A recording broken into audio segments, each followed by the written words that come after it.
Hello and welcome guys, आप सबका स्वागत है हमारे यूट्यूब चैनल में भोजपुरी एक्सटी यूट्यूब चैनल में। अगर आप सब इस चैनल को सब्सक्राइब नहीं किए हैं तो प्लीज़ सब्सक्राइब कर ले ताकि भोजपुरी से रिलेटेड न्यूज़ सबसे पहले आप सबको देखने को मिलेगा। आज हम बात कर रहे हैं ट्रेंडिंग स्टार खेसारी लाल और उनके मैनेजर विवेक सिंह के बारे में। तो वीडियो पूरा फुल वॉच कीजिएगा। ट्रेंडिंग स्टार के फैन उनको सब्सक्राइब कीजिएगा। बात करें ट्रेंडिंग स्टार खेसारी लाल तो ट्रेंडिंग स्टार खेसारी लाल कल अपने इंस्टाग्राम पे लाइव आए थे। अगर आप सब लाइव वीडियो नहीं देखे हैं तो हमारे चैनल पर जाकर देख सकते हैं। बात करें ट्रेंडिंग स्टार खेसारी लाल तो ट्रेंडिंग स्टार खेसारी लाल तो लाइव आकर बोले से आज से मेरा कोई मैनेजर नहीं है।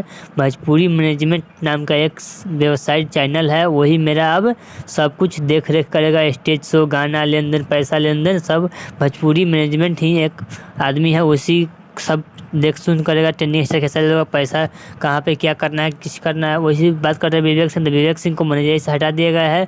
बताया जा रहा है कि विवेक सिंह ट्रेंडिंग स्टार खेसारी लाल को एग्रीमेंट में फंसाए थे विवेक सिंह ही। जहाँ तहाँ विवेक सिंह ही ट्रेंडिंग स्टार खेसारी लाल को बर्बाद कर चुके हैं। ट्रेंडिंग स्टार खेसारी लाल को जहाँ तहाँ बदनाम करते थे, इसलिए ट्रेंडिंग स्टार खेसारी लाल तो विवेक सिंह को हटा दिए मैनेजर से। और भोजपुरी के ट्रेंडिंग स्टार खेसारी लाल का कोई मैनेजर नहीं है, भोजपुरी मैनेजमेंट है। उसी चैनल के द्वारा भोजपुरी ट्रेंडिंग स्टार खेसारी लाल को सब काम धाम को देखा जाएगा। चलिए, अगर आपको ट्रेंडिंग स्टार खेसारी लाल का फैन है तो प्लीज़ चैनल सब्सक्राइब कीजिए, प्यार से कमेंट कीजिए। इस वीडियो को कैसा लगा, चलिए मिलता है नियू अपडेट के साथ। तो ओके बाय।